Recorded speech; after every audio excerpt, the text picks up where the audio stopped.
All right, everybody. Welcome back to the Fairweather Fans Podcast, episode 27, presented by Doing the Most Media. I'm your host, Dan Fairweather, here with my co-host, Tyler Puska.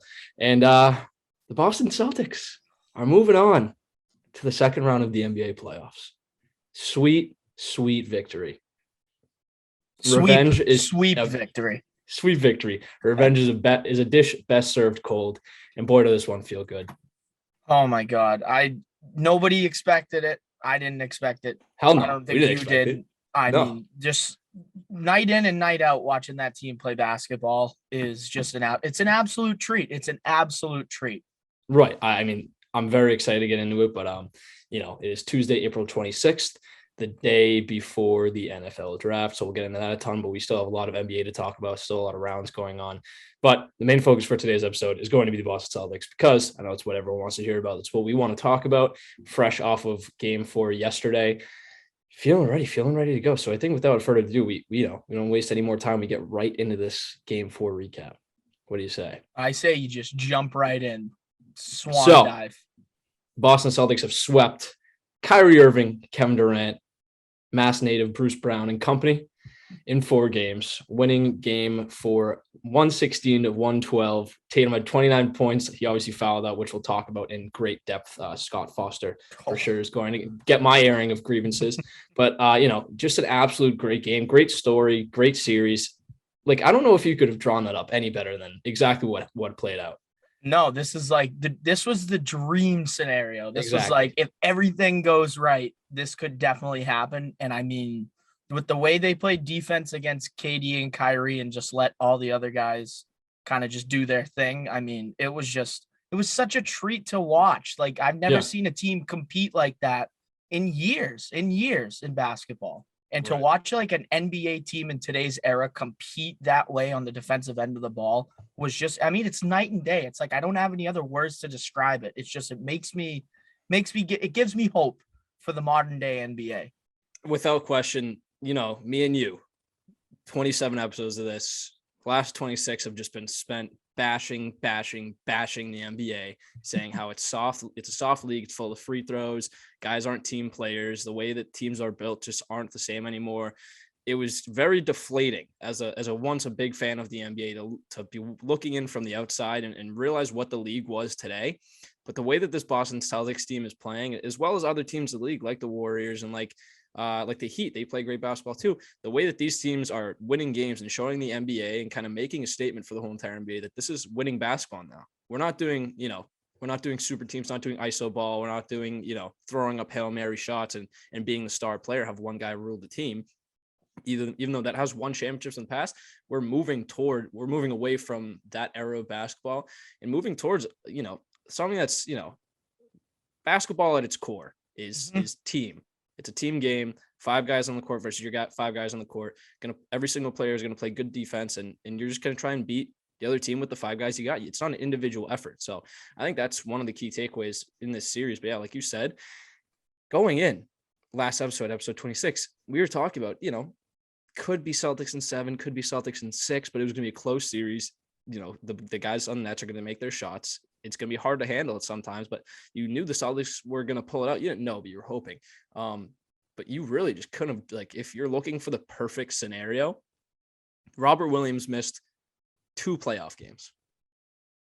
Jaylen Brown and Jason Tatum were automatic.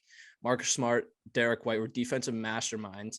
Daniel Tice did his job, although he was incredibly frustrating at times. Al Horford was phenomenal. KD and Kyrie were shut down the whole entire series, and you limited their depth guys. Mm-hmm. What went wrong that could have gone wrong? I think it was very Belichick-esque in the way they played defense, and they said, okay, we're going to take KD away, and we're going to make your other guys beat us. We're going to take Kevin Durant out of this conversation, and they did for the first 3 games. Game 4, obviously, he got hot. We knew it was going to happen. It's fucking KD. Exactly. But allowing Bruce Brown, Seth Curry, Claxton, Patty Mills, Dragic, allowing them Blake Griffin, allowing them to take the big shots. Yeah. I'm taking that all day of the week. I want those guys taking the big shots. I don't want the ball in the hands of Kyrie and KD. Kyrie didn't even want the ball. Kyrie was so passive in game 4 specifically. That's when they needed him. They needed that switch to kick in like KD did, and it didn't happen. Obviously, he was ready to go home. I got to give a huge shout out to Grant Williams and Al Horford for my God defending KD this whole series. I mean, it was just relentless. Grant Williams hitting 3 huge threes in a period where Brooklyn was making an 8-0 run. He takes 1 3. I'm like, this has to go in. I mean, if you're not having Tatum or Brown or any of those guys take your shots, and Grant Williams is taking a big shot to kind of slow down and heat check this Brooklyn team, you got to make it. And not only does he make 1, he makes 3, all from the corner, all net, all perfect shots. Like, are you kidding me? And then it goes on to play the rest of the game and absolutely just take up so much mental real estate in Kevin Durant's head, play fantastic basketball. For a guy that got a lot of flack from me personally, hand up, was not the biggest Grant Williams guy. I was like, why is he getting minutes? Makes no sense. He's not athletic. He's not even tall enough to be a front court guy. And he kind of stuck out the middle finger. It's kind of one of those things where Brad Stevens and Ime Udoka know basketball, 10 times, maybe 1,000 times more than the casual fan. So they obviously saw something in Grant that we didn't, found a way to exploit his, focal points and the stuff that he's good at. And he played a great series. And I think he was one of the defining factors. I think he had close to 15 points. He had 14. He had 14 points on 66% shooting from the 3-point line. Listen, Are you kidding me? Obviously Steph Curry. Yeah, right. Grant Williams was somebody, like you had said, since we had drafted him, he kind of seemed like the next Yabu. I don't know if you remember. Oh my Yabu. God, yeah. But he was it kind of fit the mold for the next Yabu and whatever. Exactly. And then he went into the offseason and just worked on his 3-point stroke. And I mean, he's like PJ Tucker. He's like automatic from the corner. He can defend 1 through 5. Yeah. I mean, all the championship teams that I've seen over the years have a guy like Grant Williams. And props to him for going out in the offseason and working on his game and getting to where he's at. He played 33 minutes last night. Played 33 minutes. Deservingly so. I mean, talk about finding where you can be useful to a team, working at it and doing just that. I mean, the way that this guy defends off switches and off guys that are bigger than him, he's not the biggest guy. I think he's like 6'6", maybe. He's a 6'6", 6'7" forward. Yeah, for a front court guy that is severely undersized, and teams see that and try to exploit it. But he's so physical and so technically poised that he's just an absolute joy to watch, which I never thought a year and a half ago, maybe even 6 months ago. I never thought I'd be saying that, but props to him because I mean he was huge, and he isn't getting a lot of talk. Tatum dropped 39 and 29 in games 3 and 4 and stuff like that. You had Smart and Derek White and all these guys dropping the 20s, but he was key, and especially for how much we're harping on, defense being a key for this team, and that's where they kind of succeeded. He was a key part of that. So, and like I gotta also Al Horford. I mean, just at his age, to be able to defend Kevin Durant as physically as he did, but not only to do it on the offensive end too, especially in game 1 on the offensive glass, establishing that, but he just kept hitting big shot after big shot when we needed it the most, when we needed to extend the lead. Al Horford, I mean, just night and day watching this fucking basketball team. Daniel Tice too. Daniel Tice, same thing. Great on the defensive end. But I feel like Daniel Tice always gets the baskets that he needs to make. The ones that you need him to make, he will make. Yeah, absolutely. I know I don't want to get too ahead of ourselves here. Mm-hmm. It's just the first round. There's still 12 wins to go before they even win the championship. And who knows if they'll even get past the Bucks in the second round. Yep. But going into the season, it was, you have JB, you have JT, you have Marcus Smart, you have Dennis Schroeder. You have all these good depth guys on the bench. Play good defensively. Josh Richardson. Yeah. You have all these good guys on the bench. Play good defensively. You don't have the front court. You just don't have the guys. Robert Williams can't stay healthy. You just traded for Al Horford, which made no sense. He was dust in Philly in OKC. He was absolutely worthless there. You have no idea why you're bringing back. He's going to contribute nothing. And then you trade for Daniel Tice at the deadline. You're like, come on, this guy again? Thesis statement. Like that's your move, Brad Stevens. You go out and get Tice again. The guy who starts the game with 3 fouls. Right. Exactly. Automatically. You were just like, how are these guys going to beat? Because you saw Bam Adebayo in the bubble dominated us. And then Giannis has had his fair share of victories against us as well. So, there are these, and Joel Embiid, of course. And you have all these, big men in the East that you have to get through. And you just didn't think you had the front court. Those 4 guys, including Grant Williams, have stepped up and taken just an absolute leap above what you were expecting and what you expected they could do. Mm-hmm. And they've delivered, but they just got to keep it up. So like I said, I don't want to get too ahead of myself, but they played fantastic. I don't even have the words to describe how fun it was watching a basketball team just commit to actually playing defense and caring about the defensive side of the ball. But not only that, but to do it on the offensive end too. I mean, you look at the box score and you got Marcus Smart with 20 points and I think he had 11 assists or something like that. Jaylen Brown had 22. Tatum fouled out, had 29 points. He was fantastic, shot 66% from 3. And then he gets locked up with Goran Dragic, and Scott Foster has entered the chat. I'm ready. My blood has reached the Fahrenheit level where it's ready to boil. I'm ready to talk about Scott Foster. Scott Foster, you silver-haired fuck. 0-13 were teams that were up in a series when Scott Foster was refereeing the game. Going into this game, I was like, there we go. We'll see you in Game 5 for Boston on presumably Wednesday or Thursday. We're not winning this game. Mm-mm. The Boston Celtics are no regular team. They're not Philly. Nope. They're not who else? Who else did he They're not forget. Philly. Probably the Timberwolves or Grizzly. But yeah, we're not Philly. What? We're shutting this shit down. Shutting it down. Scott Foster did his best. I, for one, have always, just because, I love the drama. I love the theater. I love professional sports. That's why we do this podcast. It's why we follow it. That's why we love it. I've always given leagues the benefit of the doubt when it comes to leagues being quote unquote rigged.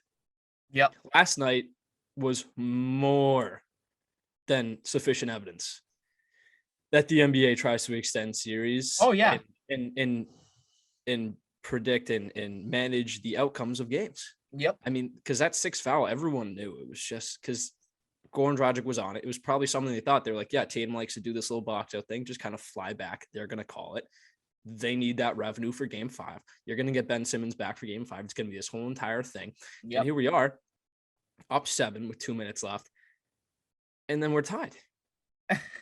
No JT. I'm like, holy shit. Yeah, they're doing it. This is the thing that is going to happen. This is actually on Twitter before the game. Everyone said that this was going to happen. They were going to, throw their hat in the ring, and they were going to dictate how this game ended. And I was like, I'm watching it right before my eyes. I bet on the Celtics. So, I felt like Adam Silver was trying to mess with my money. And I was like, this is ridiculous. How can this happen? I'm screaming on my TV. I have my head, my hands on my head. I'm like, I can't believe I'm actually seeing this happen. They're not even trying to hide it. Not even trying to hide it. But the Boston Celtics were like, no. 0-13, someone's got to be the one. Yep. Someone's got to be the 1 in 13, and it's going to be us. Yep. Jaylen Brown goes down, hits a great shot.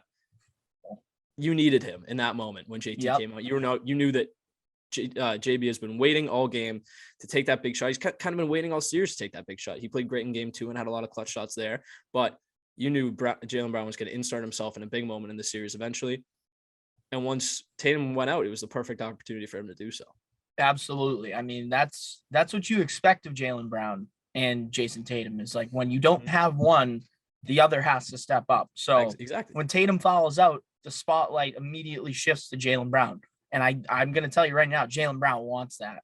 Jaylen Brown wants the spotlight on him. He's like, okay, he needs it. Tatum's been outplaying me a little bit. Yeah. He fouls out. Now it's my job to get this team to the second round. Now it's my job. And he did just that. Exactly. So I'll give you an example. I'll give you an example. So it's, the end of the third quarter, last possession, Marcus Smart has the ball, passes it to Jason Tatum. I think it was Patty Mills came up and was playing phenomenal defense on him, or KD, I forget. But someone on the Nets was locking Tatum up and not letting him get the open space he needed for the shot, because obviously he was looking for the shot. That's what he does. Mm-hmm. Last possession, goes for the buzzer beater. He wants the ball. Jaylen Brown has some separation on Dragic or whoever was defending him, and he's clapping his hands.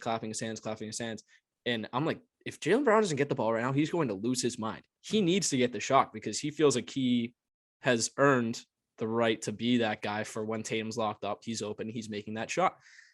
Tatum drives inside, kicks it out to Derek White, who gets a wide open look, misses it, which if he made it, I feel like Jaylen Brown would have been, that upset. And he starts screaming at Tatum, like, why? Like, I'm wide fucking open, give me the ball.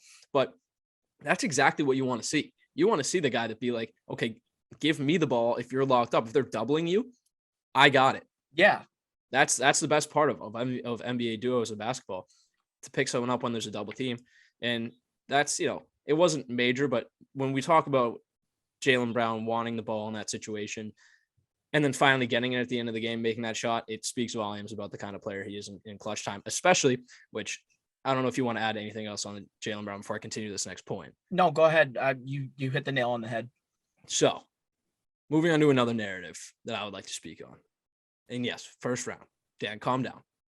Getting way too ahead of yourself here. I don't care. I'm excited. Celtics just swept Kyrie. Jason and Jaylen, both two great players drafted by the Nets. And they swept that very team while sticking to Kyrie and then KD, who's a world-class player. Like I said, you couldn't draw it up any better. But the narrative around Jason Tatum, which has been backed up with statistics, is that he has not been a clutch shooter. Yep. When you're in clutch time, whether it's, I think it's defined as a 1 to 5 point game with less than 2 minutes left. Yep. Jason Tatum had not hit a single bucket all season. He had 0 points going into the playoffs. Every single big shot that this guy has taken has gone in, with the exception of 1 or 2. In those 4 games, he could not miss within 2 minutes. And it's like, I'm watching I'm dumbfounded. I can't even believe it. We are watching a entirely different player. This is the Jason Tatum superstar that we were all waiting to see. That two-way brilliance that we saw at Duke, and then significantly progressed his first three years in the NBA. And now we get to this point where you're staring down one of the greatest players to ever play this game, and one of the most talented guards to ever play this game. And he puts his foot down, similarly to how Kobe, his mentor, used to do. Took the words right out of my mouth. That was Kobe my next point. Used to do this shit all the time, and just take guys out by himself, seemingly. And like, you got basically another Kobe in the making with this unreal basketball team. Who's going to stop them? I don't see who's stopping them. We'll get to that after we talk about this game, because we're going to talk about the rest of the rounds. It could be, like I said, I don't want to get too ahead of us. I'm excited. You, I'm excited. Excited. Kobe is obviously his mentor. He's always preached that. But you were just waiting to kind of see the clutchness of Kobe instilled in him, and you really never saw it. He hit some big shots against the Bucks in a couple, in years past and stuff like that. Some good buzzer beaters against the Pacers, whatnot. In the regular season. But you needed to see the big playoff game buckets. Yep. And almost in every single game, he's hit one of those. Game one, buzzer beater, game one. Game 2, I think he had a 3 in the last minute and a half to go up by 5, which was monumental. Game 3, I don't really think there was one. Obviously, he had 39 points, so every single bucket was a big one. Mm-hmm. And then game 4, he had a 3 with 2 minutes left in KD's face to silence the crowd, slow down their momentum. And that was the moment where, I don't know about you, and I don't really know about, any other NBA fans, but that's kind of the moment where I was like, yep, he's made it. Yep. He's jumped that tier. The switch. Making that shot. The switch just went. That's all I needed to see. Third monumental bucket of the series in an elimination game for the Nets, and silences an away crowd in front of Kevin Durant. What more could you ask for? Right? Exactly. So I was incredibly impressed about how he's developed his shots in the clutch, because you were kind of surprised that he had 0 points in the clutch in the regular season. And you were like, there's no way that's true, but it was. And you were just kind of waiting for him to take that step and kind of have that big moment where you're like, it was about time. It was a long time coming, but you knew it was going to happen, is what essentially what I'm saying.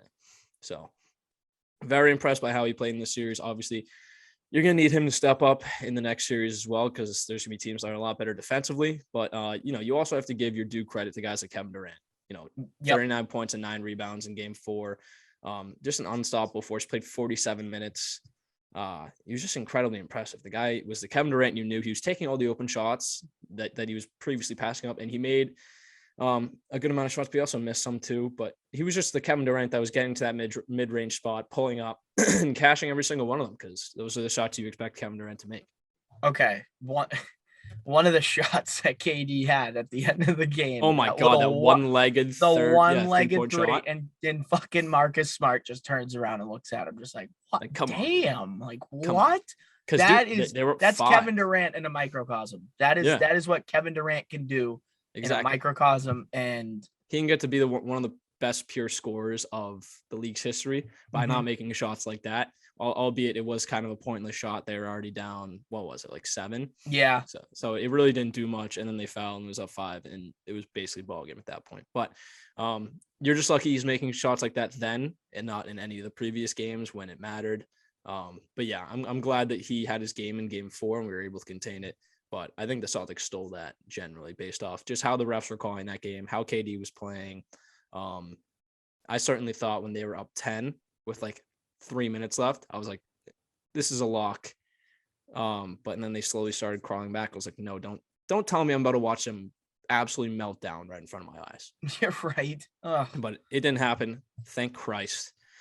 They got out scotch-free, which is great. But just going back to our initial predictions from last week, we had Celtics in 6. You were definitely you weren't hoping, but you were expecting guys like Kyrie and KD to be a little bit more consistent, have their depth guys kind of be more of pests towards the Celtics. We gave that respect to KD and Kyrie. We gave that respect and said, hey, they're gonna win. They're gonna win Brooklyn a couple games. Like, just off the sheer fact of what we know. Yeah, I also gave my respect to guys like Andre Drummond, guys like LaMarcus Aldridge, who I thought was going to play a lot more minutes. Guys like Patty Mills and Bruce Brown, who I knew were great bench players. They turned out to be. But yeah, the Celtics just outcoached, outplanned, and executed way better than they did, and that's the reason that they didn't get those 2 games that we thought they were going to. I got one more thing on this series too. I need to give a shout out to Blake Griffin because he's bruised, he's battered. It's not the Lob City Blake Griffin we once saw, but he went out there in both of those games in Brooklyn and gave it his all. And I think that's important to point out because there is somebody else on the Brooklyn Nets who does he even want to play basketball anymore? Like, I'm starting to question whether this guy wants to even be out there. I could care less. He's stealing money from that team. He is practically stealing money. If I was his teammate, I would have lost zero respect. As a competitor. You mean you would have lost all respect? Yeah. My apologies. No. Well, brain fart, huh? Jesus Christ. Right. As a competitor, though, when you go down 2-0 and you have, like say I was hurt, you go down 2-0, I would want to be in that game. Just give it what I have. If I'm only at 75%, I will give you the 75% that I have. For sure. And as a fan and as a competitor and as somebody that loves the NBA, I'm just questioning whether Ben Simmons wants to play basketball anymore. And you know what? I don't really want to see him anymore. If this is going to be the case.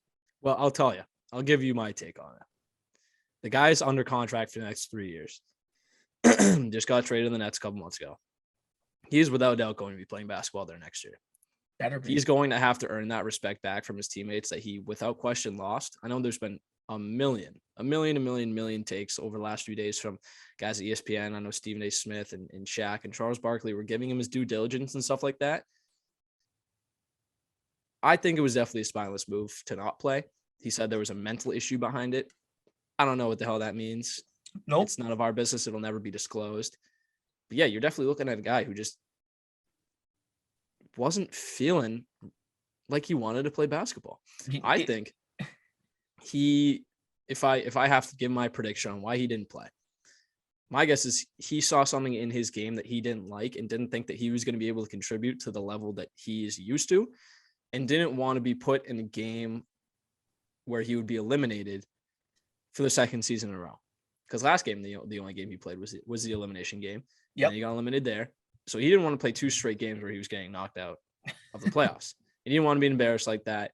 He's like, I can't do it, which is an absolute egotistical move. It's cocky and it's spineless. And like I said, the only way that he can make it better is to earn his respect of his teammates and come out next season prepared and ready to go. But yeah, just that whole entire scenario with him in that goofy ass outfit on the side. I was going to say, he's bringing attention to himself. He's bringing that attention to himself. He's wearing orange highlighter jacket.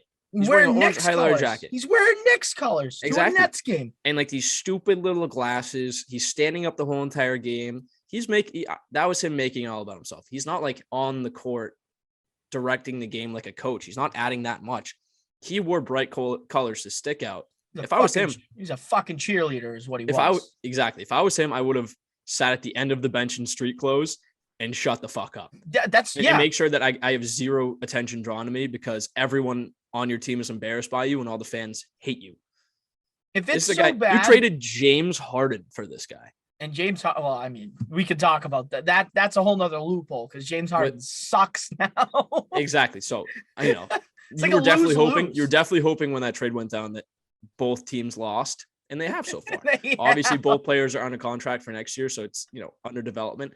But that was an absolute clown show from Ben Simmons, and just an overall bad look for him, which is for a guy who's being compared to LeBron James when he was first drafted, and for a guy that was in trade talks with Jaylen Brown to start the season. I can't believe it ended up like this. I really can't. But one more thing, like I get it. Like mental health is not something to joke with at all. We know nothing about it. And we know nothing about it. But like, why even bother bringing that attention to yourself? Like you're just putting more on your mental plate at that point. You're just fighting yourself even more. It's like, go sit on the end of the bench, shut the fuck up. And then, you know what? Maybe they win the game, right? And he works hard and he gets back for game 5 and plays 10 minutes. And the fans are like, hey, thank God he's at least trying to play. Without question. I mean, for the fans, they just wanted to see him go out there and try. If you get out there and you can't, hold up your own weight with your back, then you can sit out and, sit in a towel at the end of the bench. But don't neglect to play after playing 5-on-5 the whole entire week and then show up in this goofy traffic cone looking ass outfit and make it all about you, because it's bad look after bad look. But like I said, he doesn't play for the Celtics. I won't think of him for the rest of the playoffs. He's done. His season's done. He'll go rehab his back and he'll hopefully try and regain the respect of fans, the league, the team, everybody by next season. But I think he did that either because he's an egotistical bastard, or his agent, Rich Paul, was like, go out there, get your name in the conversation for the game tonight. It's good for your brand if people are talking about you, and just be obnoxious. Because at the end of the day, sports is, it's entertainment. It's a business. Exactly. It's a business. So the more the Ben Simmons gets talked about, probably the more money gets in his pocket overall. So I mean, that's really all I have to say about that. Yeah, but I'm all good too. Right. So in terms of this game, to wrap it up, Kyrie in the post-game presser was talking about him not playing early in the season being a reason that, the team was kind of faltering. He felt like he left his team down by, not getting vaccinated, not being able to play in Brooklyn and stuff like that. And that being the reason that they lost. It's not because the Celtics were the better team. It's not because Kyrie didn't come to play. It was because he was a distraction in the team early season and they couldn't get it together, which is just absolute hogwash. And then you have KD get to the podium and he's like, there was factors, but they were the better team. Yeah. KD's just out there to hoop at the end of the day. KD's just out there to hoop. That's why he's much more respectable. Yeah. 4 years ago when he signed with the Golden State, obviously he caught a lot of flack, but overall the guy's a good dude, genuine dude, great teammate. The moment between him and Tatum after the game was great. They went up and exchanged words, kind of like a passing of the torch. That's definitely what this series was. It was Tatum moving up to that upper echelon of KD and Kyrie, and not guys like LeBron, but he's put himself in the superstar conversation. Exactly. He's gaining a momentous amount of respect and he deserves it. So, a little bit more post game. There was a video, and this is just speculation, just things that, I noticed. There was a video of, Marcus Smart breaking down the team in the locker room, and in the corner was a Jaylen Brown with both of his hands kind of clasping his knee. He did look a little slow out there towards the end of the second half, and you kind of hope that it's nothing bad, but it's the playoffs. There's always gonna be injuries, so we'll see if there's any developments on that, and if he continues to look slow. But they have some days off. Obviously, the Bucks and the Bulls don't play till tomorrow night, so we won't know until tomorrow night. And my guess is there'll be a 2-day gap, and game one will presumably be on Friday or Saturday. So they got a couple days, 4 or 5 days to kind of break that down and get ready for the next series, and hopefully he's good to go. But I think that's really all we have to talk about with that. I don't know if you want to extend on that at all, but no, yeah, definitely a great series. I mean, night and day. There's just like watching a team compete like that, and in today's modern NBA, when everything's so slowed down, it's a pick and roll and a three, and like watching them run the break, all 5 of them together, watching them play defense as a collective group. I mean, it's so good for basketball. It's so good for basketball. Exactly, it's phenomenal, and all those the Nets really never got a game, and it was never got to a competitive series. Every single game was tight and entertaining, so that's really all you could ask for. I want to drown it up a better way, but the Celtics are definitely going to have their hands full with whoever they play next. Oh, yeah, absolutely. With that said, we will move on to the NHL. Unless you did you want to touch on anything else in round 2 for NBA? No, I mean, they're obviously the Bucks series has been pretty good. Miami looks like a number 1 seed, the way they're shutting down Trae Young. Golden State, I mean, holy that's fuck, your contender. Watch out. We'll talk about this real quick. Watch out for Golden State, man. I mean, that DEFCON 5 lineup they could roll out with Steph, Clay, Jordan Poole, Draymond, Andrew Wiggins, and then I don't know if they're getting Wiseman back at all. I'm not too sure. I wouldn't quote even me if they on do, that. he isn't an incredible contributor, but I will speak on Jordan Poole real quick. This was a guy for when he played with Michigan, kind of in Michigan's better days of college basketball 3 or 4 years ago when they're making March Madness, they're making noise. He was a guy that was automatic, great team point guard, knew how to run the offense, was just absolutely fantastic. And, he went to Golden State after they had a couple off years. And now he's meshing fantastically with Steve Kerr and this team. From going to where he was at Michigan, hitting big shot after big shot at Michigan, and then he goes to the G League. He goes to the G League and spends 2 years in the G League, develops his game to more of an NBA level, and now he looks like the fucking third Splash Brother at this rate. This is getting ridiculous. Which is something they didn't need. No, they didn't. Not one bit. So that series is 3-1. Obviously, I don't see the Nuggets really making any noise. Essentially, that team's just Jokic and. I was gonna say I had a feeling that the Joker was gonna be able to steal them maybe 2 games, but that team's a wagon too, man. That Warriors team's a wagon. Exactly, they're right up there with the Celtics. They're favored over the Celtics to win the championship, and I can definitely see it. But the Celtics and the Warriors both have a lengthy way to go before they even meet each other. So that's all hypothetical. But really, although the rest of those series aren't, anything special, you didn't have Luka for Dallas against the Jazz and stuff like that. So Jalen Brunson took over with 41 points. That series is 3-2 in Dallas's favor.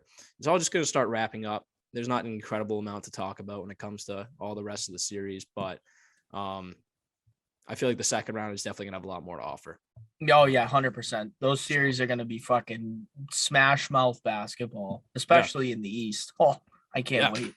And the 76ers are going to a game 6 with the Raptors.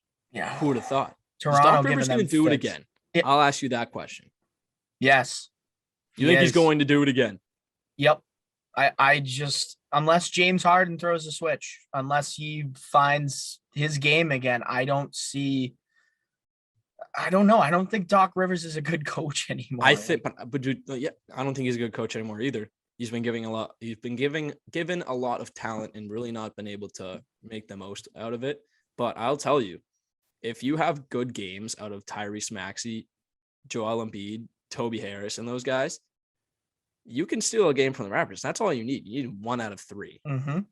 You just can't lose 2 in a row now. I can see it happening. That's what I will say. I'm not going to put it. I won't be surprised. I'm not going to bet on the Raptors winning the series. No, but I wouldn't. Yes, I agree. But all I will say is I wouldn't be surprised if it happens again. And the Joel Embiid stuff, I don't know if you saw this, but he had some choice words for Doc Rivers and James Harden alike last night or 2 nights ago after the game. Essentially, Embiid said on Harden, only taking 11 shots in game 5. I've been saying all season since he's got here, he needs to be aggressive and he needs to be himself. That's not really my job. That's probably on coach to talk to him and tell him to take more shots, which take that as you will, but that seems like a serious Doc Rivers, do your fucking job. Like, I'm trying to be out here, play basketball, drop 40, be the big man that this team needs. I don't have time to be yelling at the other superstars because my guess is James Harden doesn't listen to Joel Embiid. Joel Embiid's been doing this for fucking years. He's been getting no help for years. He's been lights out for 2-3 years now, and he's getting no fucking help. I would absolutely be frustrated with the coaching staff and James Harden for not helping him out. This is his fucking team. He's doing his job. Now he needs his coach, his other superstar, Tyrese Maxey, Toby Harris, all those bench guys to do their job as well. Right. But I don't know if it's just the caliber of player that keeps, coming into his lap as a second guy, but he seems to have a tendency of throwing guys under the bus. I don't obviously this isn't an extreme quote. It's just him saying that the coach needs to tell him what to do, but Embiid's playing on a torn ligament in his thumb. Obviously, he's trying his best out there. He doesn't want to lose another series, especially in the first round, and especially to the Raptors. So I think he's just a little frustrated, but in terms of having good team chemistry, having positive morale in the locker room, you probably shouldn't be saying stuff like this when you guys are in the midst of potentially blowing a playoff series. So that's all I'll say. Fair Obviously, point. We can touch on it when the series ends. I probably see the 76ers wrapping this one up, but team morale in the room definitely isn't good after that quote from Embiid. No, it ain't. I would definitely refrain from saying stuff like that. So with that said, we'll move on to the NHL. You good with round 2? Yep, good with round 2. Okay, perfect. So that's all the NBA talk. I think it's the longest we've ever talked NBA. Besides, it was fantastic. We talked about the Suns last year, which we will get into. They're in a little bit of a lull right now, but they'll get out of it. We're still once they get Devin Booker back. They'll get Devin Booker back. Podcast. Yes, I'm not worried. Not worried about the boys in purple and orange. So with that said, we will move on to the NHL. We don't have an incredible amount to talk about, but we do have one thing we want to talk about, and that is, was it last night? 2 nights ago. I was going to say, I think it was 2 nights ago. Sunday night's game, Vegas and the San Jose Sharks. I mean, when you talk about theater in sports, this is as good as it got. Going into this game, the amount of trash talk from guys like Timo Meier, even Joe Pavelski was talking about it. He's not even on the Sharks anymore. All the guys on the Sharks going in, they go, we know what's at stake here in this game. And that is the Sharks wanted to play spoiler against the Golden Knights. And boy, did the Sharks Twitter have an absolute field day with this. Oh, yeah. Just posting a million memes about how no one's rooting for the Golden Knights. Because I don't know about you, I am a serial Golden Knights hater. I don't like them either. And I think that all the Vegas fans are upset. It's no, this is your welcome to the fucking NHL moment. Right. This is your first fucking time you're going to see your team not make the playoffs. Exactly. Deal with it. Happens to everybody. Deal with it. Every team in the league history has missed the playoffs once. Believe it or not. Yeah. Believe it or not. Maybe the desert is numbing your brain. We don't all get to go to the Stanley Cup Finals in our first fucking season as a franchise. And the reason, so I don't hate it because of the success they've had, because they drafted well, unlike the Kraken. They drafted well in the expansion draft. They were smart about that. And then they used the stuff that they drafted in the expansion draft to go out and get good players like Max Pacioretty, Mark Stone, and Jack Eichel. But what I don't like is how they treat their players as an organization and how they treated Gerard Gallant. Obviously, Marc-Andre Fleury left the place that he was his whole entire career to go there, played his ass off. Won a Vezina trophy. And went then to the Stanley Cup Finals. Yeah. And then Gerard Gallant also builds that team up from the bottom and coaches them to a Stanley Cup final. Phenomenal job. Yep. He gets canned, surprisingly out of nowhere. And obviously this is old news. This happened 2 or 3 years ago. Came out of nowhere. Everyone's like, that's kind of odd, but whatever, George McPhee, whatever, organizational board, whatever, board of directors, whatever you want to call it, whoever's making those decisions. That was odd. And then they trade Marc-Andre Fleury. They let him go. Pete DeBoer comes in, kind of destroys the team chemistry. I get it. They made it to the Western Conference Finals last year. They had good assets. But the way that they've been dealing and kind of selling guys around that were key components of that team just 4 years ago is just disrespectful. You got to have some loyalty. Yeah, it's trashy. These are people. These are players. The fans get attached to these players. And for you to just ship them out for the next shiny toy, I can't respect it, especially since, those players don't really make your team better, i.e. Jack Eichel. So now that they're not having success with Robin Lehner, they're kind of going against him too. A guy that they replaced Marc-Andre Fleury, who was kind of the heart and soul of their team, with Robin Lehner. And now they're going after Robin Lehner. They deserve everything that is coming to them. Yep. Everything. So when I see that the Sharks are down 4-2 with 2 minutes left, I'm like, shit, Vegas is going to make the playoffs. This sucks. And then Brent Burns. Yeah. Yep. And then the Sharks get a quick one. We're like, oh, okay. Minute and a half left. Maybe we could do this. Let's see. But so yeah, they obviously were down 4-2. And then Nicky B, Pittsburgh Penguin, Predator, great guy, New England guy, gets one unassisted with 2 minutes left to make it 4-3. You're like, okay, they can make it a game here. They can make it a game. Sustaining pressure in the ozone with the net pulled, 4-3 game. Vegas fails to clear the puck 2 or 3 times. And you're like, dude, if this comes back to bite them, I will love it. I will love every second of it. And lo and behold, Logan Couture throws a puck on net. It goes off the end boards, bounces right to Timo Meier, who was the one talking shit all week. And he buries it with a second left. And Logan Thompson is just dumbfounded. He looks up at the clock. He's like, please tell me that clock hit triple zeros for that puck got in. Timo Meier is doing the fingers in the ear, the kind of the deafening goal. He's flexing, absolutely loving every second, skates right over to the Sharks bench. They're losing their minds. And they're like, and I'm sitting here, I'm like, this is perfect. This is perfect. I'm watching the Vegas Golden Knights crumble before my very eyes. A team that I once loved back in their heyday of pure grit. I'm watching their fans just sitting there in disgrace for the first time since 2018. I'm watching these fans suffer, and it is beautiful. Obviously you had some good OT play, nothing there, but then it goes into a shootout. Nick Waugh, who is notorious for getting shut down by Spencer Knight in the 2018 World Junior Classics and to lose against USA team with Jordan Greer, Charlie McAvoy, Kiefer Bellows, and Adam Fox and company. He misses. James Reimer was straight up ridiculous in this game. Optimus Rhyme, baby. The Rhyme Minister. Probably playing one of his best games of the year. Obviously, he let up 4 goals, but he shut it down when he needed to. And then Thomas Bordelot, Michigan, in his 5th NHL game out of Michigan, notorious roommate of NHL Bruins prospect Johnny Beecher, comes in and just has the sickest stride deke on the backhand, floats it into the empty net. Logan Thompson is beside himself. Yeah, he was just And there you knew that all the karma that was stacked on top of the Golden Knights crumbled down on them. And, San Jose pours out of their bench like they just won the Stanley Cup.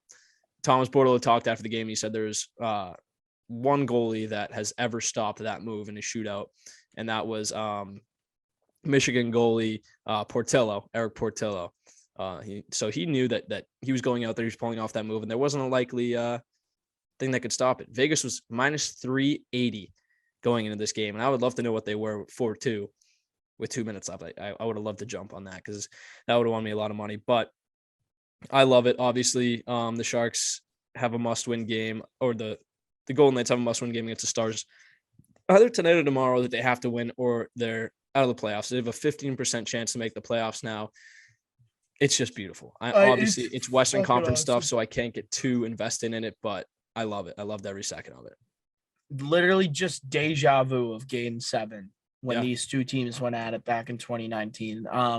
Boy, yeah, these teams hate each other. This is turned into a pure rivalry. It's a great rivalry. Vegas will remember this. Oh yeah, this has got the makings for a great rivalry, and I'm excited. These teams don't like each other straight up. I mean, my roommate is a Sharks fan, and boy does he hate this team. That's fucking awesome. I love that.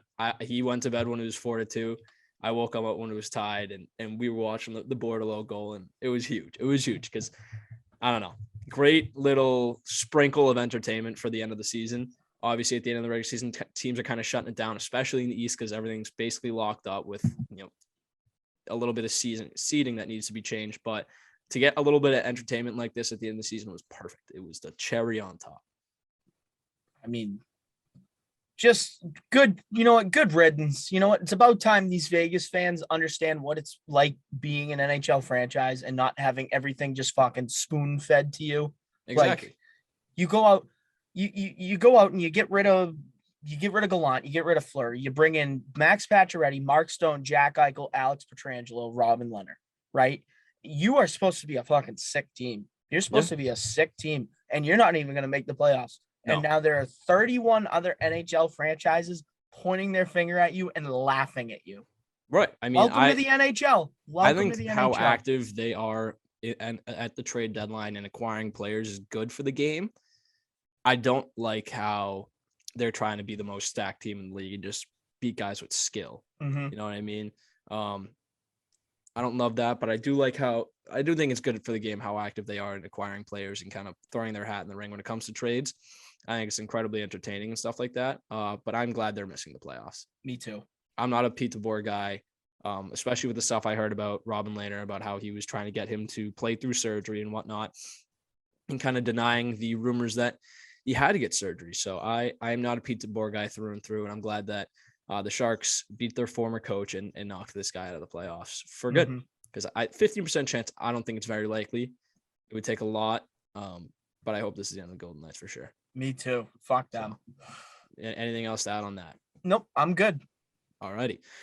Now we move on our second big piece of news on the day, and that would be the NFL draft. So the NFL draft is tomorrow, the start of it. Probably, definitely, maybe the most underwhelming NFL draft of all time. Yeah, this was fucking brutal trying to do this mock draft. It was brutal. Exactly. So obviously we're going to try our best to kind of dig out the studs in the draft, where they could go, where teams need players, this, that, and everything. So with that said, I think I'll let you just start off because you probably are a little bit more educated. Obviously, I've been big on end of regular season and NBA playoffs, but we're going to try and give the most educated opinions. So I'll let you take it away. Yeah. So quick disclaimer here. It's a mock draft. I mean, I'm just doing it based off what I think can happen. Everybody does fucking mock drafts. You've seen it a million. Yeah. People have seen these like millions of times. So I figured, okay, I'm going to do some weird stuff. I'm going to do some stuff that fits the narrative. We'll jump right into it. Number 1 overall, Aiden Hudson out of Michigan, the edge rusher. There's been the argument in Jacksonville where the owner wants Hutchinson and the GM wants Trayvon Walker. But who's going to make it? Who's going to sell you the tickets? Who's going to bring people to the stadium? Aiden Hutchinson. So Aiden Hutchinson's going to go first overall, in my opinion. Yeah. I could see, obviously, people are talking about Trayvon Walker from Georgia, the defensive lineman. He was great from the stuff that I've seen, the highlights that I saw. But I definitely think that Aiden Hutchinson, like you said, for a team that definitely needs it and definitely needs, guys that they can put on billboards and sell tickets. Aiden Hutchinson is that guy. Trayvon Walker really isn't. So I don't really know who it could be. Could be either. I'll probably say that Aiden Hudson goes first to Jacksonville and Trayvon Walker goes second. But then again, there's interviews, there's inside sources that we're not really tapped into. Yep. So we don't really know. But it could be either of those guys, but I'll let you continue. Number 2, Trayvon Walker to the Detroit Lions out of Georgia. I mean, I think that's a no-brainer. I mean, without question. You give Dan Campbell an edge rusher to work with. I mean, just trying to continue to build for the future. I mean, it's obviously not a good football team right now. 3rd overall, I think this is just best case, just taking best player available. I went Derek Stingley Jr. out of LSU, the corner. Really? Houston needs playmakers on the defense, in my opinion, and I think going. So you don't like Stingley, Sauce Gardner? You don't like Sauce Gardner there? I think Stingley definitely has more upside over Sauce Gardner. Gotcha. No, all due respect.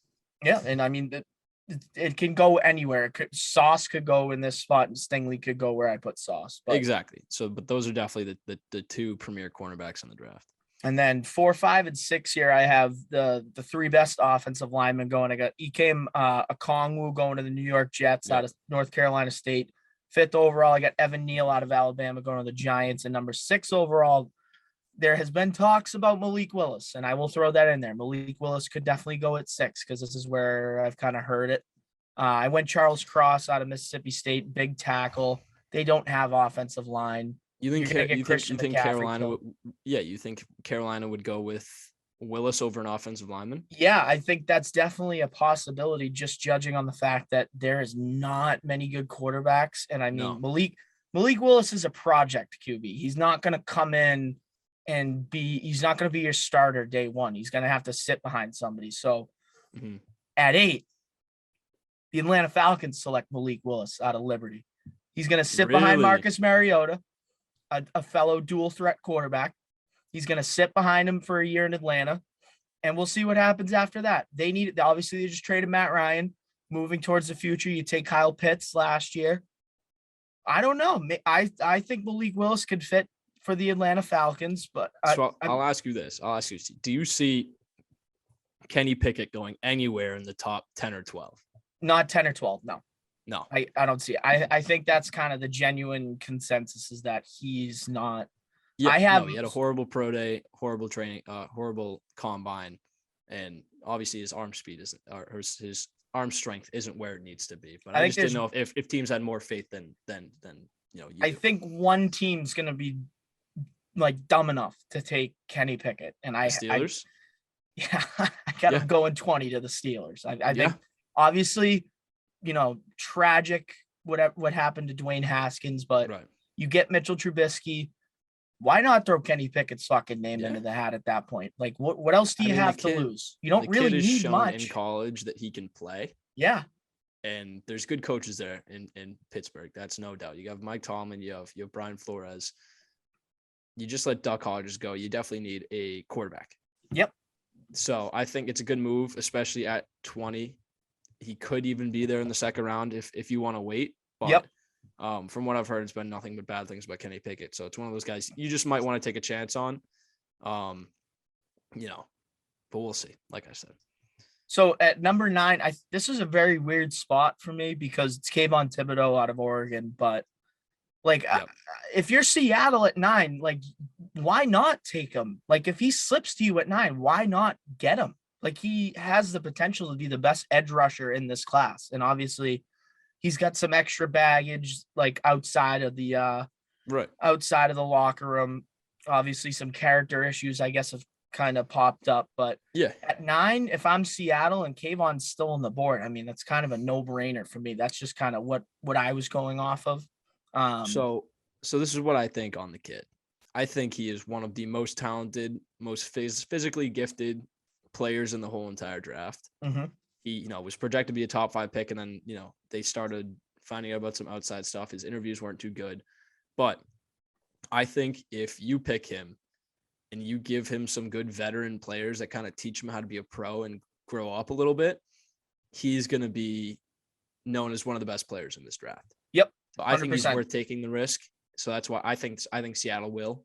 Obviously, they took a chance on DK Metcalf, who didn't have a great pro day. People said he didn't know how to run routes, but Pete Carroll saw all these things and these guys that other teams didn't, and they figured, oh, well, I can coach him. I can tell him how to do this, and I can get the most out of him. So I think Kayvon at 9 is a lock. I think that is beautiful. Oh, I forgot at 7, I went to the Giants, their second first round pick, which they definitely, I think they might trade out of, but just for the sake of the draft, I went George Karlaftis out of Purdue, the edge rusher. He is another physically gifted, size, speed coming off the edge. And I mean, they need something on defense, man. The Giants need to do something. And I think getting an edge rusher with that, potential caliber, I could see Thibodeau go to that spot too. Like, right.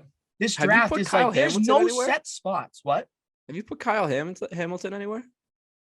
Not yet. He slipped. I made him slip. I see him going 7. I don't think teams like him. I think he had a shit pro day. I don't like him, but I think if there's anyone stupid enough to take him, it's the Giants. Plus, they haven't drafted a secondary guy in the first round in a very long time. So I think they do it. And it could easily, like at 5 and 7, you could easily take Sauce Gardner, who I have going 10 to the Jets. Exactly. I think if you're the Jets at 10, you look at your secondary and you say, okay, this is an absolute win if we get Sauce Gardner here. Exactly. We need somebody like that in our secondary. I see the Jets going wide receiver just based off their their necessity of going and getting a wide receiver after missing out on Tyreek Hill. That seems to be at the front of their to-do list. So I see him going that route, but yeah, I'll let you continue on. Yeah, but in all honesty, like, I don't see why they want a wide receiver so bad when you just paid Corey Davis. You have Jamison Crowder, who are they're not elite wide receivers by any means, but they're good. They're good enough. And you just signed CJ Uzama, a good tight end. Like, let's at least protect Zach Wilson. Piece. Yeah. Zach Wilson isn't a quarterback that can do the things that guys like Tom Brady can, where they can take these average receivers and put them above the top. So I think the Jets kind of know that, and they kind of want to get them a guy that they can rely on to be that pure number one guy. So if you're at 10 right now, with all the wide receivers that you could take, which one do you want? Chris Olave? Mm-hmm. Without question. From what I've seen, based on the plenty of college games that I've watched from him, the kid is just purely automatic in terms of speed, route running, and stuff like that. What? Just wait till the draft. Just wait till it keeps going. Oh, why? Do you have him at 30? No. He's not. He doesn't slip that far. He didn't. Okay. So gotcha. I think Chris Olave could be their guy. Obviously, I like Jameson Williams too, but it's a toss up. But from what I've seen and based on pure professional upside, I'm taking Chris Olave. Mm-hmm. So at 11, I've heard that the Commanders kind of want to trade this pick, and I can see some team being desperate to trade this pick trade up to get like a Malik Willis if he continues to slide. I went Devin Lloyd out of Utah. They need an inside linebacker really bad. They have a fantastic front four, but they don't have any linebackers. So I think you go out and you get the best linebacker in the draft here at 11. At 12, Minnesota Vikings new head coach Kevin O'Connell, I was hearing him talk, and he wants playmakers on his defense. So when I looked at the Minnesota Vikings over the past few years, since they lost, they signed Pat Pete, right? And they had Xavier Rhodes, and that didn't really work out. So I went Trent McDuffie out of Washington, the corner. I think that they definitely need to start thinking about improving their secondary if they want to be a good football team. For sure. At 13, I got the Houston Texans taking Kyle Hamilton, because why the hell not? Right. When I was doing the mock draft and they were showing positions of need, Houston's positions of need were everything. It literally was everything. Get as many best players, especially at 13, which is it's not an incredibly premier pick, but if you can get a guy who is a top talent at 13, what the fuck do you have to lose? Yep, exactly. So, I would also like to say, back to that wide receivers talk, which you'll mention his name soon enough. I'm taking Jahan Dotson in that same category as guys like Jameson Williams and Chris Olave. Wow. The guy catches everything. Everything. I don't know if you watch him a lot at Penn State. He was a step above everybody. And I pray to God that this kid falls all the way to 21. Because I could give a fuck if you need offensive lineman if you're the Patriots. I don't care what you need. If you need a middle linebacker, Jahan Dotson can play for me any day. So I'll let you continue. Think about it, right? The only defensive guy I would take if I was the Patriots at 21, if he got to me, is Devin Lloyd, the linebacker. And exactly. He's already gone. Yeah. He's gone at 11. So we've moved on. 14, Baltimore Ravens. I went a little bit off the board here. No, not off the board, but I went Jordan Davis out of Georgia. Okay. The big ass D tackle. Oh my God. They needed, when I was looking at needs, it said they needed D line really bad. So I said to myself, okay, so why not go get this absolute fridge of a human being and stick him at the nose tackle? Like, why not? And then why not? Eagles here at 15. I went linebacker Nakobe Dean out of Georgia. 16, the Saints. I went wide receiver Jamison Williams out of Alabama. I think that's okay. I think he's definitely got the most upside in the draft as a wide receiver. 17, I went for the Chargers. I went Bernhard Ramin out of Central Michigan. He's a tackle. Dude, kill it with the pronunciation. They need O-line too, and they started to do it with Rashawn Slater. Now let's get the other side done too. Let's get another tackle. Lock it up. At 18, lock it up. You have Justin Herbert. You might as well lock up your future for the O-line as well. You want to know why I was laughing earlier? So at 18, this is supposed to be the Philadelphia Eagles spot. Yeah. The New England Patriots have traded up to the 18th spot. Oh! And they are selecting selecting wide receiver Chris Olave. I'd take it. I think this kid is we auto. Need speed. We need speed on the outside. That's the one thing I feel like we're lacking. We have Kendrick Bourne and Jacoby Myers who can run middle of the field routes really efficiently. You got a big deep ball threat now in Devontae Parker. You don't have a real speed threat, and I think that Chris Olave never really have besides since Brandon Cooks. Mm-hmm. Obviously, Julian Edelman can fly, but you're talking about like deep. No, guy. like speed, like 4.26 speed, and exactly. I think that obviously Bill's not going to fucking trade up, but no, exactly. So that's what I'm saying. Yeah, we are calculating what we want over what the Patriots need. So it's just because we're being fans. Bill never trades up. I know he doesn't, but this is like the only scenario where I could really see him doing it because they need speed on the outside and they don't have it. I hope Bill realizes it, but he ain't fucking realizing it. Come on. Man can dream. He realizes it, but I think he would rather get John Mechie in the third round than trade up in the first round and lose a second round pick, which you know how much he values those. So I don't see that happening. I can see him taking a wide receiver at 21. Mm-hmm. But I think he would rather take a good wide receiver in the third round over taking a guy like Chris Olave in the first round when you could get a middle linebacker or an O-line, which I think is the likely scenario. The trade that I made and it went through, it's pretty much like the NHL trade system where everything fucking goes through. So we traded 21, 85, and 158 to the Eagles for 18 and 101, which you could take that as you wish. They're probably not going to do it, but if there was ever a spot that I think that they could trade up only 3 spots and make a huge addition to this roster, I think Chris Olave does exactly that. For sure. 22. I love it. 22. This was the Saints pick. I had the Packers trade up a couple. Oh no, this is 19. I had the Packers trade up from 22, trade 22 and 132. And a third next year to the Saints for 19 and 98. I got the Packers taking Drake London, the wide receiver out of USC, 6'4", $187, big physical, going to go up and get you the ball. And I mean, fucking Packers need a wide receiver. I mean, you just lost the best wide receiver in football. Yep. You have to make a move, right? And they haven't done anything. So obviously it's a big loss. Mm-hmm. He's a generational talent, but you got a lot of draft picks. The one thing you can't do is not fill his spot with those draft picks, whether it's trading them for a guy who can fill his spot, like an AJ Brown or DK Deebo Metcalf, Samuel or Deebo Samuel. Exactly. So I think if you are, what is it, Matt LaFleur? Yep. If you're Matt LaFleur, you're the GM of the Packers. You have to do what you got with those picks and replace it quick because Aaron Rodgers, you just signed him to a contract, but he's not going to be patient. No.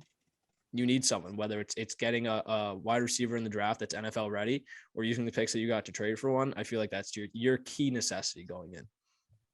Absolutely. And then, like I said earlier, At 20, I have Kenny Pickett going to the Pittsburgh Steelers out of Pittsburgh. I mean, just kind of makes sense fit wise. Like they need a quarterback. 21, the Eagles, they traded back. I have them getting Zion Johnson out of Boston College, and here's why.